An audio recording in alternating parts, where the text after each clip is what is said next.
Bem-vindo à nossa aula número 3 da nossa série de aulas de arquivologia para o concurso da UFPB, que você também pode usar para outros concursos. Nós já falamos no vídeo 1 sobre métodos de arquivamento, falamos no vídeo 2 sobre rotinas, materiais e tipos de arquivamento, e nesse vídeo nós vamos encerrar esse conteúdo com classificação de documentos e arquivos. Então, se você não segue ainda o Pedro nas redes sociais, procure o Pedro Questiona no Instagram e nas outras redes. Se você ainda não é inscrito nesse canal, se inscreva. E se quiser ficar por dentro dos próximos vídeos, não deixe de ativar aí o sininho para receber as notificações. Aula 3, classificação, vamos estudar. Classificação, gente, pode ser várias coisas. Classificação pode ser criação de um plano de classificação, pode ser utilização de um plano de classificação, pode ser classificação da informação quanto à segurança dos documentos, se é sigilo, se é ostensivo, enfim. Mas classificação também pode ser classificação dos arquivos, quanto aos tipos, classificação dos documentos, classificação das espécies. Estudando classificação, a gente também está estudando o tópico de documentação. Quais são as espécies documentais, quais são as características dessas espécies documentais. Então, nós vamos estudar hoje classificação como uma forma de nós aprendermos sobre documentação e sobre as espécies documentais que está lá no edital da UFPB, tá bom? Bom, vamos começar com classificação dos arquivos. Os arquivos, eles podem ser classificados de várias formas. Eu escolhi essas 5 formas para a gente trabalhar. Classificação dos arquivos quanto às entidades produtoras. Os arquivos, eles podem ser classificados em públicos e privados. Eu já vou explicar. Quanto às entidades mantenedoras, podem ser classificados entre públicos, institucionais, comerciais, pessoais.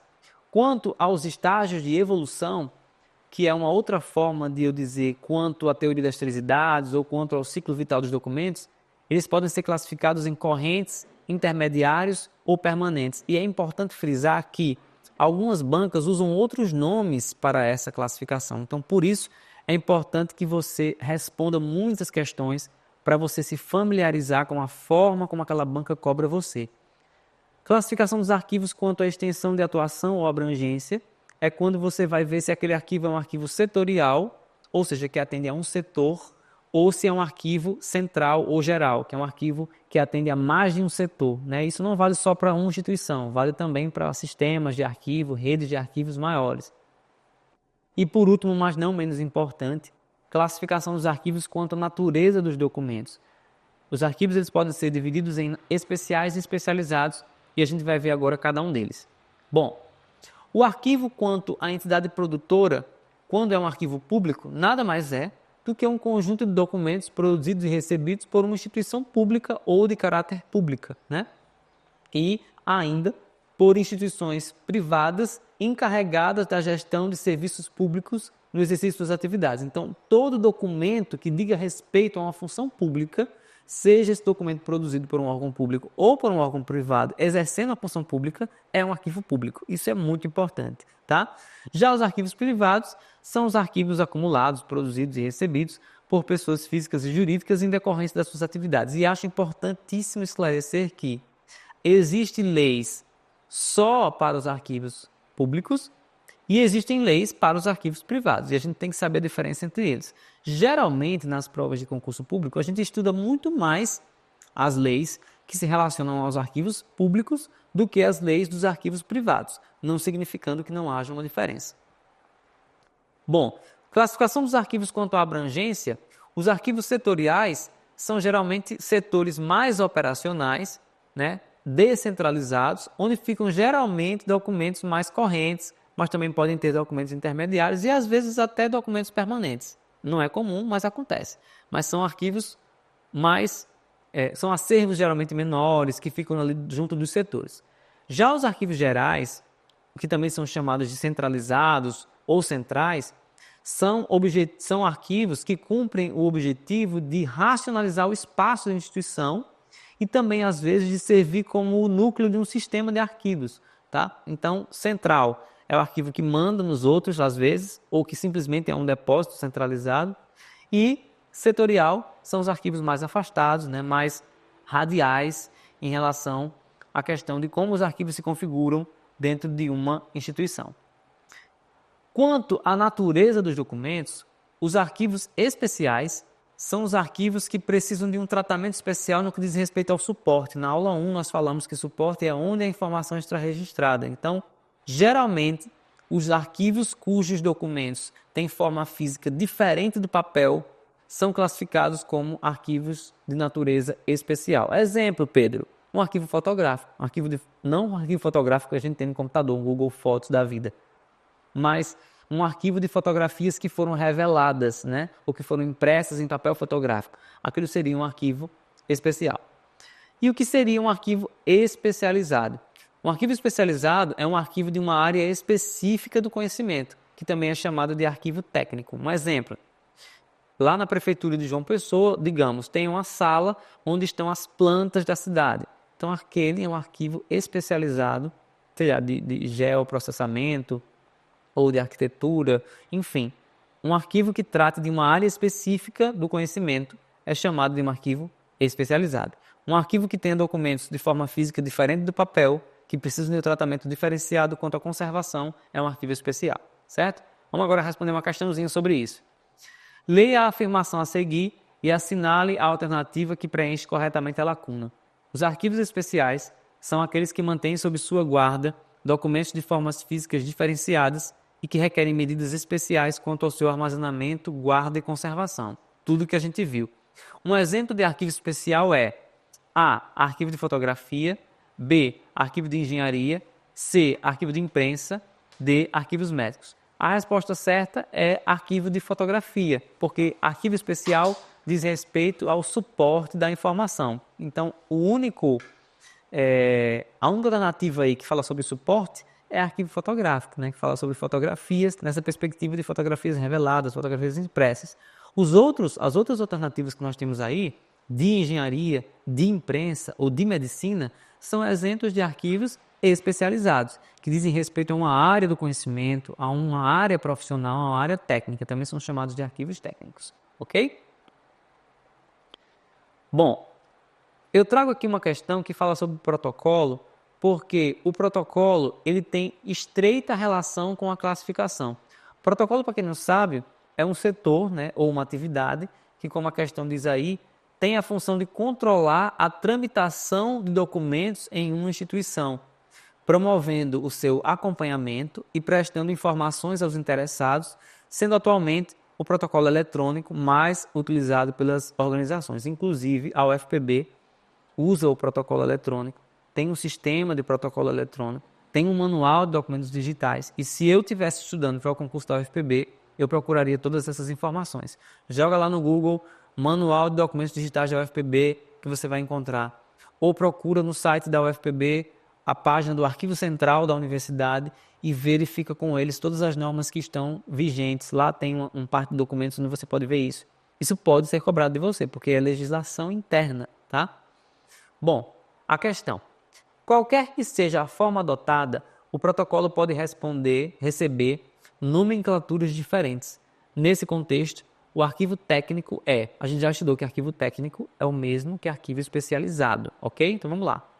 A. Com predominância de exercício de documentos referentes ao exercício das atividades fim da organização. Essa é a resposta certa. Ah, professor, mas eu não sei o que é atividade fim. Atividade fim é a atividade final, atividade finalística, objetivo daquela instituição. Por exemplo, na universidade, qual é a razão de ser da universidade? As razões de ser da universidade é fazer ensino, pesquisa, extensão e assistência estudantil, por exemplo. Então, se o documento é relacionado a um desses assuntos, ensino, pesquisa e extensão, ele é um documento da atividade fim.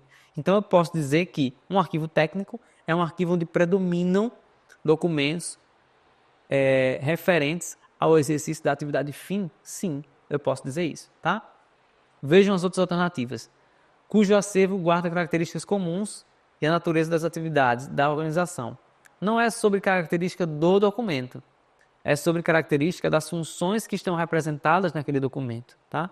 Então, e não é sobre a natureza da atividade, é sobre a natureza do documento quanto às funções que ele representa. Então, não é a mais correta. C.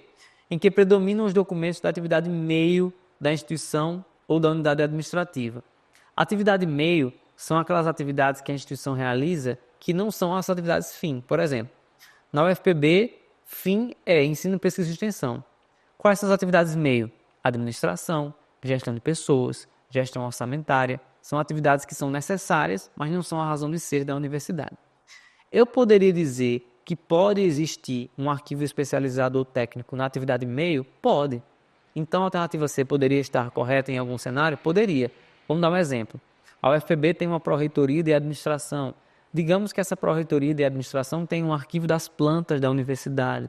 Então, esse arquivo de plantas da universidade poderia ser um arquivo técnico especializado e é a atividade meio, tá? Mas a questão pede o quê?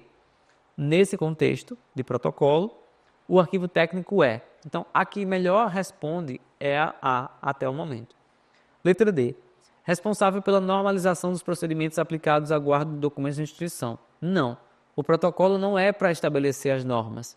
As normas devem ser estabelecidas pelo órgão que tem a competência institucional definida pelas normas internas para estabelecer as normas. No caso da UFPB, esse órgão é o Arquivo Central como principal, né, ali supervisionado pelo Conselho Universitário, mas cada órgão vai ter a sua estrutura hierárquica de competências para definir isso. E eu não acho, baseado na minha experiência e no meu conhecimento da legislação e das normas, que o protocolo tem que definir norma de nada. O protocolo é um órgão de execução e não de definição de normas. Bom, agora a gente já viu um pouco de classificação dos arquivos, a gente vai ver um pouco de classificação dos documentos. Os documentos podem ser classificados quanto ao gênero, quanto à espécie, quanto à natureza do assunto, quanto à tipologia, quanto ao tipo, quanto à forma, ao formato e aos graus de sigilo. Se você for fazer a prova do concurso sabendo o que é cada uma dessas palavrinhas, você sabe mais do que uma galera. Então, qual a palavrinha eu me concentraria mais se eu fosse vocês para a prova da UFPB 2025, assistente de administração? Espécie. Porque o item 1 do edital, né, fala sobre documentação, conceituação de espécies. E lá, ata, memorando, relatório, contrato. Então, vocês precisam saber sobre espécies. Mas não dá para falar de classificação de documentos só falando de espécie. Por isso que eu trouxe as outras classificações. Porque na arquivologia, contexto é muito importante. Então, vamos lá. Começando pelo gênero.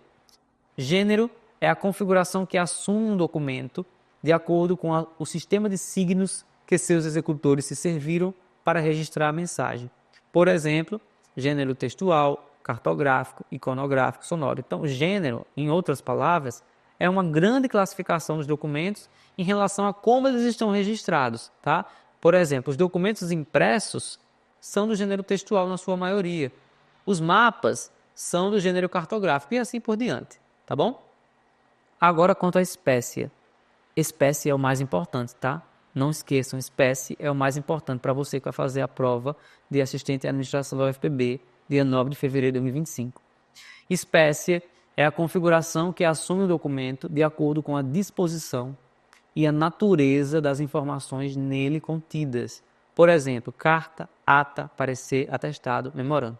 Se você não sabe definir, discernir entre quais são as espécies documentais, você precisa aprender para fazer essa prova. E eu vou dar aqui uma dica muito interessante, que é o seguinte: o Arquivo Público do Estado de São Paulo, quando eu fazia graduação, há muitos anos atrás, desenvolveu uma coleção muito interessante para a arquivologia, chamada Coleção Como Fazer. Nessa coleção Como Fazer, você procura lá no Google como fazer análise tipológica de documentos. E aí você vai achar lá a coleção Como Fazer do Arquivo Público de São Paulo. Existem duas coleções disponíveis na internet. Uma com uma quantidade de páginas menor e outra com uma quantidade de páginas maior. A diferença é de umas 20 ou 30 páginas. Essa diferença é o que você precisa. Você precisa pegar a grande. Nessa análise tipológica maior, você vai ter um monte de espécies documentais e o conceito de cada uma dessas espécies. Então, agora eu estou em dúvida se é como fazer análise tipológica ou se é como fazer a avaliação de documentos, mas eu acho que é análise tipológica mesmo. E eu vou deixar para vocês então aqui o link, né, na descrição desse vídeo dessa coleção Como Fazer, porque eu acho que é um material complementar fantástico para quem tem tempo e pode estudar. Ah, Pedro, mas eu não tenho tempo de ler isso. Eu posso estudar sem ler isso? Pode, mas quem lê vai estudar mais. Eu gosto de pensar em relação aos concursos que Deus é bom, mas também é justo. Então, se tem uma pessoa que estudou e leu tudo, e tem uma pessoa que estudou e não leu tudo, Deus está vendo, né? Mas se você não acredita em Deus, tudo bem também, mas essa é a minha opinião. Voltando. Tipologia é o estudo dos tipos documentais, e tipos documentais é a configuração que um documento assume de acordo com a sua espécie documental e a atividade que a gerou. Agora vamos fazer uma pausa aqui para a gente explicar uma coisa. Espécie. Quando eu digo que espécie é a configuração do documento de acordo com a natureza, com a disposição das informações, é mais ou menos assim. Uma carta, pensem agora numa carta aqui na tela. Uma carta, ela tem um jeitão, né? Qual é o jeitão da carta, para quem nunca viu? Começa com a cidade, né? João Pessoa, 25 de janeiro de 2024. Aí depois tem um vocativo, né? Um chamado. Prezada Rafaela, nome da minha esposa. Aí depois tem um texto, com introdução, desenvolvimento e uma conclusão, como uma redação, né? Estou escrevendo essa carta para dizer que eu amo muito você e blá blá blá. No final tem uma saudação. Carinhosamente, tem a sua assinatura. Pedro Felipe, tal, tal, tal. Isso é eu montando a espécie carta. Já uma ata tem uma outra configuração. A ata, geralmente, ela é texto corrido, não tem espaços, né? Quando era na época do papel. Aos 25 dias de mês de janeiro do ano de 2024, na agência K2X, na cidade de João Pessoa, realizou-se a gravação de uma aula para o YouTube do canal Pedro Castiona, e assim vai se discorrendo o que aconteceu, e tem um padrão. Então, a esses padrões, a arquivologia chama de espécies documentais. E aí, o que são os tipos documentais? Os tipos documentais é quando você pega esse padrão, chamado espécie, e você vincula a uma atividade. Então, por exemplo, contrato. Contrato é uma espécie. O contrato ele tem uma estrutura definida, tem as partes, tem o objeto, tem tem as cláusulas, né? Todo contrato ele tem um padrão, que é o padrão definido pela espécie documental contrato. Mas existe contrato de aluguel, existe contrato de compra e venda, existe contrato de parceria, existem muitos contratos diferentes. Então, quando eu uno a espécie documental à finalidade daquela espécie documental, né, ou a função que gerou aquela espécie documental, eu tenho ali um tipo documental. E aí eu coloquei no slide o exemplo. Espécie mais função igual a tipo. Né? Espécie relatório mais função financeiro igual tipo documental relatório financeiro. Ok? Agora vamos ver algumas definições, né, dos gêneros documentais. Gênero textual são os documentos manuscritos impressos, né, em papel. Gênero cartográfico são mapas, plantas, fotografias utilizadas na elaboração de mapas, documentos em formatos e dimensões variáveis ligados às áreas de arquitetura, engenharia e geografia. Iconográficos são imagens estáticas, ou seja, imagens paradas, negativos, ampliações, desenhos, gravuras, cartazes, cartões postais, estampas, diapositivos, partituras. Pedro, não sei o que são diapositivos, eu vou mostrar uma foto para vocês daqui a pouco, tá? Gênero filmográfico. Filmográfico é um documento com imagem em movimento, mas que não necessariamente tenha som. Então pense aí num filme de Charlie Chaplin, seria um documento do gênero filmográfico, tá? Não tivesse nada de som, né? Se tiver uma música, não é mais. Já o documento sonoro é um registro fonográfico, ou seja, um disco, uma fita de áudio, não sei se é do tempo de vocês, mas existia antes, a gente gravava áudios nas fitas cassete, né? Eu não tinha WhatsApp naquela época, nem tinha streaming de música para a gente ouvir a música que a gente quisesse na hora que a gente quisesse. Então a gente precisava gravar a música do rádio. Então, isso é o gênero sonoro. Gênero micrográfico são os documentos provenientes da microfilmagem, que é uma tecnologia obsoleta de transformação do documento de um formato para outro, sem perda das suas características, embora ele seja reduzido na sua proporção. Então, exemplos de documentos da microfilmagem são as microfichas, os rolos, os cartões janelas, as jaquetas. Gênero informático são os documentos provenientes do computador, mas de forma geral, enquanto que gênero audiovisual são os documentos que têm som e imagem, como, por exemplo, isso aqui que a gente está fazendo, né? É um documento, né, digital do gênero audiovisual. Tem som e tem imagem em movimento. Aqui eu trago uma foto, por exemplo, de um diapositivo, tá? Diapositivo é um documento do gênero iconográfico. Para quem é um pouquinho mais velho, vai lembrar que essa espécie de monóculo, né, onde você colocava um olho, no final, nessa partezinha branca, você tem ali a fotografia de alguém e você é uma fotografia reduzida muitas vezes e você vai conseguir enxergar por aquela lente. Então, isso é um diapositivo do gênero informático. Aliás, iconográfico. Já o mapa é um documento do gênero cartográfico. Já uma microficha é um documento do gênero micrográfico. E quem quiser saber mais sobre a microfilmagem, dê uma olhadinha no Google, tem vários vídeos que explicam, tá? Mas não vai cair nessa prova de vocês, por isso eu não vou explorar esse assunto. Já uma fita cassete, né, uma fita de áudio, é um documento do gênero sonoro. Agora eu vou falar uma coisa que eu acho fundamental para quem vai fazer essa prova, que é sobre classificação dos documentos. Esses documentos eles podem ser classificados em dispositivos e testemunhais. O que são os documentos dispositivos? Documentos dispositivos são os documentos que criam uma norma, né? Mas também são os documentos que realizam ajustes e também são os documentos que fazem correspondência. A gente vai estudar cada um deles. Já os documentos normativos, né, que também são documentos dispositivos, eles se enquadram como manifestações de vontade de autoridades supremas que devem ser obrigatoriamente acatados pelos subordinados. Como eles são dispositivos, eles são exarados, ou seja, produzidos antes de acontecerem os fatos e os atos nele implicados. Eles geralmente vêm do legislativo, do executivo ou de autoridades administrativas com poder de decisão.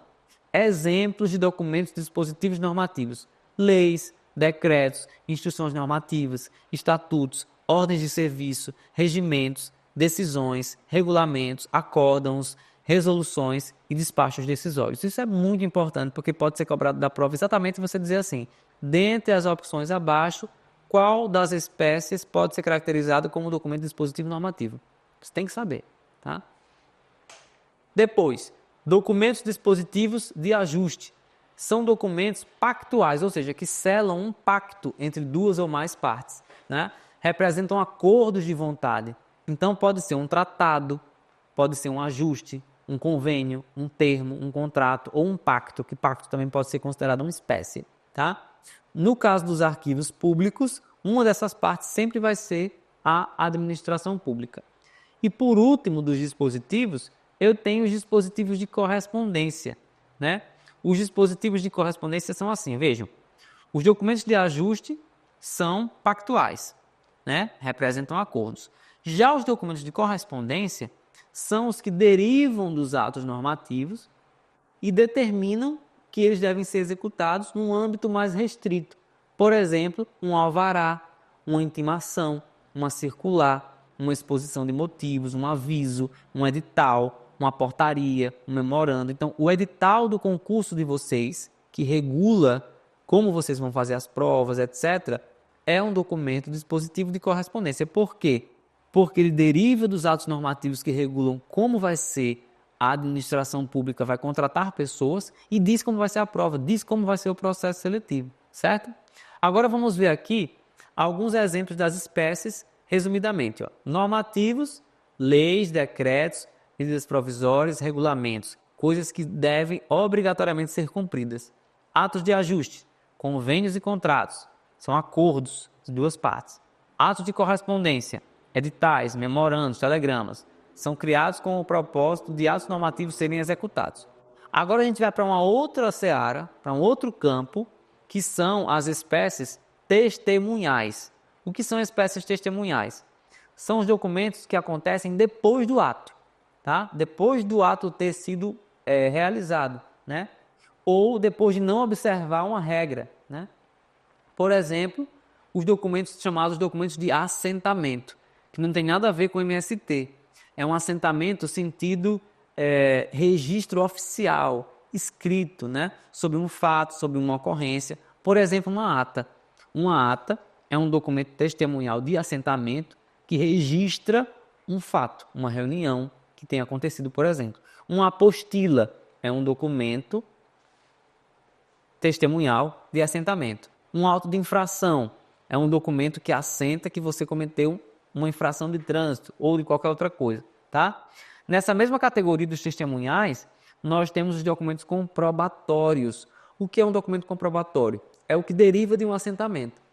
Por exemplo, um atestado, uma certidão. Por exemplo, a pessoa vai lá no cartório e pede uma certidão de casamento. A certidão de casamento não é o registro oficial do casamento. O registro oficial do casamento é o registro que foi lavrado no livro de casamentos daquele cartório. A certidão, ela é um documento comprobatório de que houve um registro no cartório. Então, essa é uma diferença fundamental. Documento de assentamento é um registro oficial, documento comprobatório é um documento que deriva de um registro oficial ou de um assentamento. Então, tem um exemplo aí dos atestados, das certidões, certo? E tem ainda as espécies informativas, que são o quê? É a última categoria. São os documentos que opinam, que dão ali uma informação, que esclarecem uma questão de outro documento, né? E esse conteúdo fundamenta decisões. Então, por exemplo, um parecer de um procurador, né? Um relatório de um funcionário para uma empresa, tá? Um voto de um ministro, de um colegiado, um despacho, enfim, são documentos que informam coisas, tá? E aí nós temos vários exemplos, tá?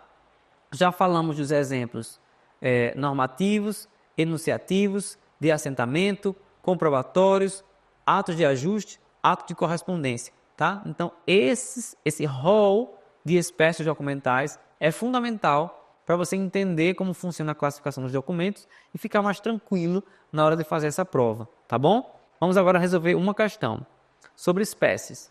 Dentre as opções abaixo, assinale a que corresponde ao documento diplomático, dispositivo, normativo, descendente. Essa coisa do descendente você pode deixar para lá porque não é tão importante para essa prova. Qual o documento? Vamos lá. Determinação técnica ou administrativa expedida por escrito, por autoridade e dirigida aos responsáveis por tarefas ou obras, autorizando-os. É um ofício? Muita gente vai achar que sim, mas não. Um ofício é um documento de natureza comunicacional, não é um documento de natureza, vamos dizer assim, normativa. O ofício não cria regras, pelo menos não deveria. Se tem alguém criando regras através de ofício, está errado. Então, não é ofício, tá? Certidão também não é um documento normativo. Memorando também não é. A gente já viu que certidão é um documento que comprova um assentamento, não cria uma norma. Memorando também não é um documento que cria norma. Memorando é uma comunicação interna entre as instituições. Inclusive, o último manual de redação oficial da Presidência da República, né, acabou não colocando memorando e deixando só o ofício, e isso causou uma grande confusão na arquivologia. Então, fica a dica aí para quem for elaborar o próximo manual de redação oficial, talvez o memorando deveria voltar, né? Mas isso é uma outra discussão. O que importa, esse documento que trata de uma determinação técnica, administrativa, expedida por escrito, por uma autoridade, dirigida aos responsáveis por tarefas ou obras, autorizando, é uma ordem de serviço. Então, quando o prefeito de João Pessoa determina, quero que passe asfalto na Rua de Pedro, Deus abençoe, ele está dando uma ordem de serviço para alguém que vai fazer uma tarefa ou uma obra autorizando. Então, isso é classificação do documento quanto às espécies, dispositivos normativos, certo? Continuando. Eu ainda preciso saber a classificação dos documentos quanto à forma, ao formato e à natureza do assunto.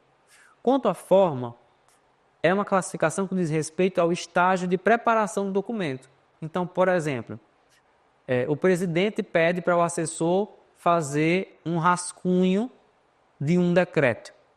Ele faz uma minuta, né? Tem que falar disso, inclusive, com muito cuidado, né? Desse assunto no nosso país.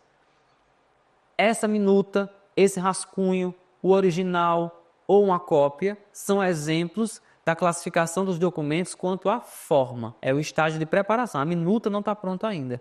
O rascunho também não. O original é o pronto, é o finalizado. E a cópia é uma reprodução. Então, esses estágios são a classificação dos documentos quanto à forma. Já quanto ao formato, é uma característica física de um suporte diferente do gênero. O gênero é uma classificação mais abrangente e o formato é uma classificação física do suporte um pouco mais específica. Por exemplo, um caderno é um exemplo de suporte. Um livro, um bloco, um códice, né, que é uma coisa mais antiga, mas que alguns conhecem, são exemplos de formato. E no digital, nós temos os exemplos de formato que todos nós conhecemos, que somos dessa geração, né? Formato PDF, formato MP3, formato XLS, formato .doc, são exemplos de como as características físicas daquele suporte se comportam, tá?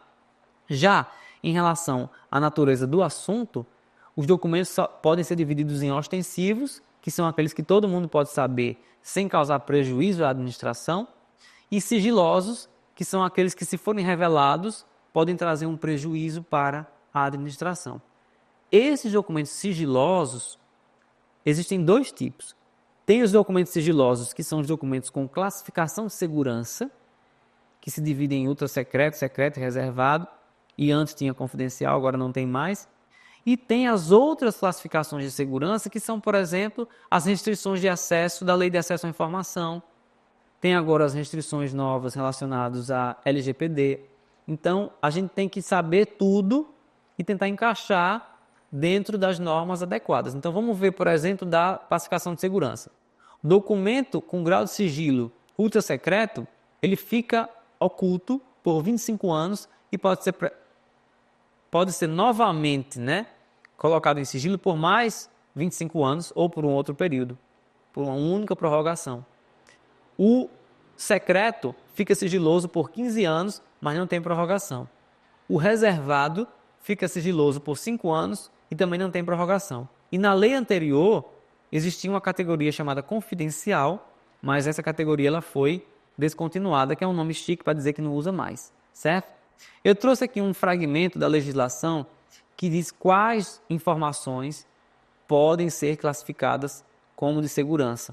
E aí tem aí todos esses itens, ó, 1, 2, 3, 4, 5, 6, 7 e 8. Depois vocês leem com calma. O que eu achei interessante trazer para vocês, esse artigo da lei vocês têm que conhecer, porque ele pode ser cobrado na hora da prova. Também achei interessante trazer esse outro trecho, que é do decreto, que é o 9.690 de 2019, que diz quem é que pode e quem é que não pode dar classificação de segurança aos documentos. Então aí diz que existem alguns cargos específicos que podem atribuir grau de sigilo e outros que não. Eu não vou entrar aqui no detalhe de qual classificação pode ser dada por qual pessoa, mas eu queria só chamar a atenção para uma coisa. O artigo 30, parágrafo 3º, diz assim: o dirigente máximo do órgão ou entidade poderá delegar a competência para a classificação no grau reservado a agente público que exerça função de direção, comando ou chefia, vedada a sua subdelegação. Se a gente trouxer esse trecho da legislação para a realidade de uma universidade federal, por exemplo, isso significa que a reitora da UFPB, ela pode delegar a competência de classificação de um documento como reservado para os diretores de centro, né, para os pró-reitores, sendo que estes não podem subdelegar. Então, a lei trata as coisas de maneira abstrata, mas a gente pode interpretar para a nossa realidade. E se eu estiver cometendo aqui algum gafe ou erro jurídico, os meus amigos aí das ciências jurídicas me ajudem e coloquem aí nos comentários a correção. É bom saber 3 coisas: que classificar, nesse caso de segurança, é atribuir grau de sigilo, reclassificar é alterar o grau de sigilo e desclassificar é retirar o grau de sigilo. São termos importantes que apareceram já em muitas questões de concurso e eu quis trazer para vocês. Vou falar em questões, vamos responder essa. Os arquivos apresentam características bem variadas, daí serem classificados em grupos. Sobre estes grupos, analise as afirmativas abaixo e dê valores verdadeiro ou falso. Primeiro, de acordo com a natureza da entidade que os criou. Correto. Os arquivos podem ser classificados de acordo com a natureza da entidade. Por exemplo, os institucionais, né, os comerciais, os eclesiais, que são os das igrejas ou eclesiásticos.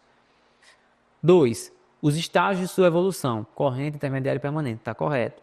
A extensão de sua atuação, setorial ou central, também está correto. A natureza dos documentos, especial ou especializado. Natureza da informação, ostensivo ou sigiloso. Então, todos estão corretos. Então, a resposta certa aí é a letra D, todos são verdadeiros. Mais uma questão. O trabalho arquivístico tem como uma de suas funções essenciais a atividade de identificação do conteúdo dos documentos. A análise é utilizada com o objetivo de agrupar os documentos sobre o mesmo tema, de modo a agilizar sua recuperação e facilitar as tarefas arquivísticas, é considerada como a codificação? Não. Codificação tem que envolver atribuição de código. Não falou em código, não é codificação. B. Classificação por assuntos? Totalmente. É justamente o que a classificação faz. Identificar o conteúdo dos documentos, né? Analisar esses documentos, agrupá-los. Isso é a classificação. Então a resposta correta é a letra B. Por que não é análise paleográfica? Análise paleográfica, para quem gosta, é o estudo das escritas antigas. Então a gente estuda como os medievais escreviam, como o Brasil colônia escrevia para poder interpretar documentos antigos, não só em relação à linguagem, mas em relação a como a letra era desenhada mesmo, as caligrafias, tá? Não é análise paleográfica. E produção não é produção de TV, é produção como função arquivística. Uma das funções da arquivologia, do arquivista, é orientar as pessoas, os produtores de documentos, as instituições, sobre qual é a melhor forma de produzir um documento, para que, por exemplo, ninguém faça uma norma no ofício, né? Para que ninguém registre uma reunião em uma certidão, porque cada espécie tem a sua finalidade. Então, isso é arquivologia para concurso e arquivologia para a vida também. Mais uma questão.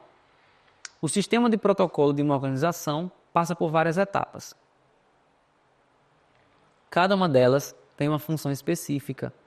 A leitura para extrair o assunto de forma sucinta, clara e objetiva é denominada de A. Juntada por anexação, B. Numeração de folhas e de peças, C. Juntada de processos ou D. Formação do processo. Na minha opinião, essa questão está mal elaborada. Mas, por que eu estou dizendo isso? Porque não é juntada, seja por anexação ou juntada de processos, né, que podem ser consideradas sinônimos, mas existe a juntada por anexação e por apensação, mas isso não é assunto dessa prova, não tem nada a ver com ler e extrair o assunto. Então não é juntada. Juntada é juntar duas coisas, tá? Uma juntada é permanente e a outra é provisória, a anexação e a apensação. Numeração de folha e peça é botar número nas folhas e botar número nos volumes. Não tem nada a ver com extrair assunto. Então só sobrou formação de processo. Então a resposta certa é formação de processos por eliminação. Mas formação de processo não é só ler e extrair o assunto. É muito mais do que isso. O que é que forma um processo e o que é que não forma? Eu posso formar um processo para qualquer coisa, né? Formar um processo exige que haja a necessidade de uma tramitação, que haja a necessidade de uma resposta da administração, que essa resposta precise ser dada por mais de um setor. Então, não é para qualquer documento que chega que eu posso abrir um processo também. Então, tem que ter esse cuidado. Mas, sim, a essa questão, a Comperv, que é uma instituição seríssima da UFRN, que é uma das maiores universidades do país, principalmente na questão tecnológica, colocou que era letra D, então é letra D mesmo, e eu não entraria com recurso. Eu só faria diferente se eu estivesse elaborando. Estamos terminando, tá, essa aula, mas vamos lá. Mais uma questão. Quais são as etapas do tratamento arquivístico da documentação que ocorrem quando há organização dos documentos de um arquivo através da análise do conteúdo, separando-os por diferença ou por semelhança temática? A resposta correta é classificação e ordenação, porque classificar é organizar os documentos e ordenar é separar eles por semelhança, tá? Porque não é triagem. A gente já estudou que é triagem na aula 2. Quem não assistiu a aula 2, vá lá assistir. Avaliação, eu não falei muito sobre avaliação, mas eu mostrei no vídeo que a avaliação é a atividade da arquivologia de atribuição de valor. Eu digo quais documentos têm valor só administrativo, quais documentos também têm valor histórico. Com isso eu faço uma tabela de temporalidade de documentos. Eu não sei se está nesse vídeo ou no vídeo anterior, mas eu falo um pouco sobre tabela de temporalidade, então vocês podem assistir lá. Não é avaliação. Higienizar é limpar, acondicionar é embalar, tá? Guarda, a gente já viu o que é na aula 2. E numeração é atribuir o número. Então, a resposta correta é a letra C, classificação e ordenação. Vamos para mais uma questão. Ana é assistente administrativa em uma empresa e é responsável por gerenciar o fluxo de documentos, agendar reuniões e organizar arquivos. Eu gosto muito das Anas. Recentemente, ela notou que a equipe de vendas estava enfrentando dificuldades para localizar contratos e outros documentos importantes. Além disso, o número de reuniões com conflitos de horários estava aumentando. O gerente de Ana pediu para ela revisar e melhorar as rotinas administrativas da empresa para evitar esses problemas. Considerando o cenário, a ação mais eficaz apresentada por Ana para otimizar as rotinas administrativas e resolver os problemas identificados é o que a Ana tem que fazer de bom, né? Armazenar todos os documentos de forma cronológica, sem categorização, pois o controle da data permite fácil recuperação? Não. Se ela organizar tudo pela data, vai ser bom? Vai. Mas isso não vai garantir a fácil recuperação.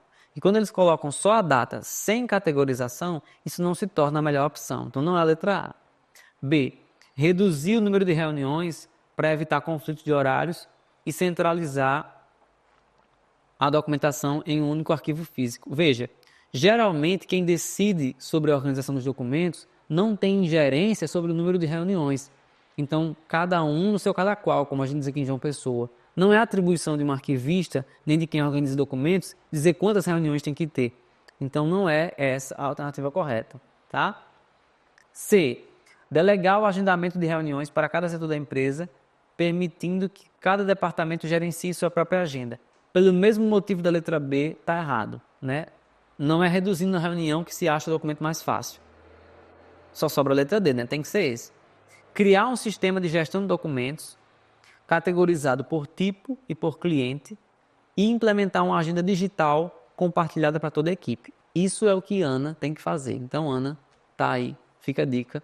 E a resposta certa é letra D, tá bom? Com isso, nós finalizamos, graças a Deus, esse conjunto de 3 aulas de arquivologia que serve para o concurso da UFPB, mas também serve para outros concursos, sobre noções de arquivologia na primeira aula, métodos de arquivamento, materiais e rotinas de arquivamento na segunda aula e tipos de arquivamento, e nessa aula de agora, classificação de documentos e arquivos. Quero pedir para você, vou até chegar mais perto, quero pedir para você que me acompanhou até aqui, nesses 3 vídeos, que não deixe de se inscrever nesse canal, não deixe de ativar o sininho aí para receber as notificações dos próximos vídeos. E se você acha que esse vídeo pode ajudar alguém, você mande ele para alguma pessoa.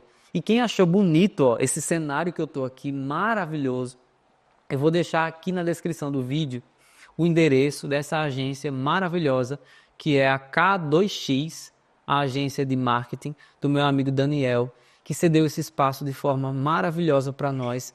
E aqui tem espaço, esse espaço, tem outro espaço bem bonito, tem outro espaço para podcast, é um lugar bonito, é um lugar agradável, uma das melhores localizações da cidade de João Pessoa. Então eu só tenho a agradecer. Obrigado, K2X. Obrigado a todos os meus seguidores que já estão seguindo eles nas redes sociais. Se você é meu seguidor ou não, siga eles, veja o trabalho que eles fazem.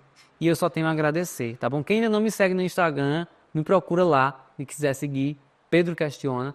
E o que você achou dessa aula? Dúvidas que você tenha, o que você quiser falar, pode colocar aqui nos comentários. Vejam, eu não acho que eu sei de tudo, mas eu sei um pouquinho.